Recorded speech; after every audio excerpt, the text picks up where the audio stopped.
அதனால தான் இந்த ஊழியத்தில் என்னென்ன நடக்குது, என்ன காரியம் இருக்குது என்பதெல்லாம் உங்களுக்கு தெரிந்தால் இன்னும் அதிகமாக ஜெபிப்பீங்கல்ல. அதனால தான் இங்கேருந்து உங்களோட நான் பேசுகிறேன்.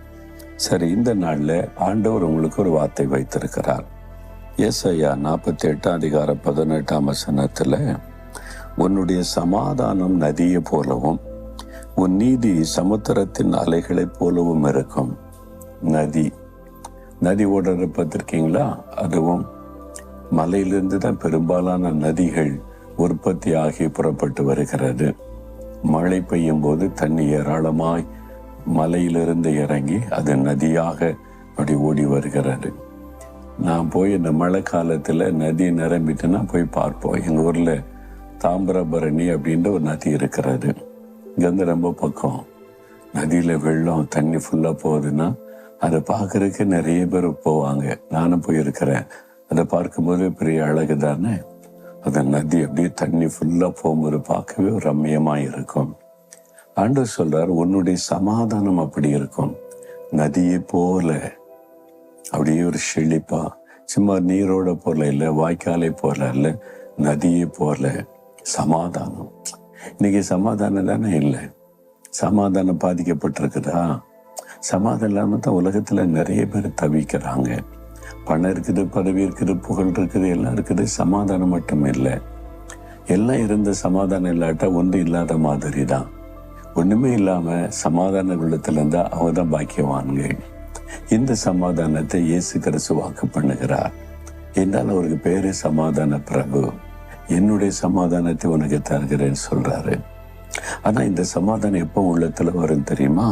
ஆண்டவர் சொல்றார், நீ என் கற்பனைகளை கவனித்தாயானால் நலமாயிருக்கும். அப்பொழுது உன்னுடைய சமாதான நதியை போல இருக்கும். அப்போ தேவனுடைய கற்பனைகளை நம்ம கவனித்து வாசித்து தியானித்து அதன்படி நடப்பதற்கு ஒப்பு கொடுத்தா உள்ளத்துல சமாதான நதியை போல ஓடும். வெறும் பக்தியா இருந்தா மட்டும் போறாரு. பக்தி உங்களுடைய செயல்ல வெளிப்படணும். அது எப்படி வெளிப்படுத்துவது? வசனத்தின்படி வேதத்தை வாசிக்கணும்.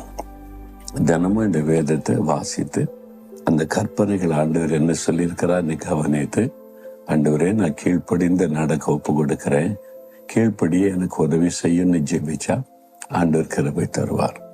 ஏன் தெரியுமா? சிலர் சொல்லுவாங்க, பைபிள்ல இருக்கிறபடிலாம் வாழ்ந்துட முடியாதுங்க அப்படி சொல்ற கிறிஸ்தவங்களை பார்த்துருக்கீங்களா? பைபிள்ல உள்ள எல்லாம் இல்லை. ஆண்டவர் நாம் வாழ்வதற்கு என்ன கட்டளை கொடுத்திருக்கிறாரோ அதுக்கு நம்ம கீழ்ப்படிந்தா போதும். அப்ப ஆண்டவர் நம்மகிட்ட ஒரு காரியத்தை கட்டளையை கொடுத்தா முடியாததை செய்ய சொல்லுவாரா?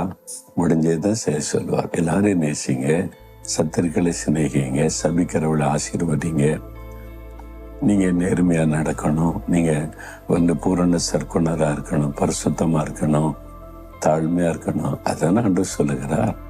அப்ப நமக்கு முன்பாக இயேசு வாழ்ந்து காண்பித்தார்ல, நான் உனக்கு உதவி செய்யறேன் அப்படின்னு சொல்றாருல. அப்போ நம்ம என்ன சொல்லணும்? வசனத்தின்படி வாழ எனக்கு கிருபை தாங்க, உடைய வசனத்துக்கு நான் கீழ்ப்படிந்த நடப்பேன் ஒப்பு கொடுத்து பாருங்க. உள்ளத்துல சமாதானம் நிரம்பி வழி அப்படியே நதியை போல விட ஆரம்பிக்கும். அதுதான் அவருடைய ரகசியம். இப்ப சொல்றீங்களா? அப்படி இதயத்துல கை வைத்து, இயேசுவே உம்முடைய கற்பனைகளின்படி நடக்க என்னை ஒப்பு கொடுக்கிறேன், உம்முடைய வசனத்திற்கு கட்டளைக்கு கீழ்ப்படிந்து வாழ்வதற்கு என்னை அர்ப்பணிக்கிறேன், எனக்கு சமாதானத்தை வாக்கு பண்ணி இருக்கிறீர், நதியை போல என் உள்ளத்திலிருந்து அது பாய்ந்து வர என்னை அர்ப்பணித்துக் கொள்ளுகிறேன். இயேசுவின் நாமத்தில் ஆமேன், ஆமேன்.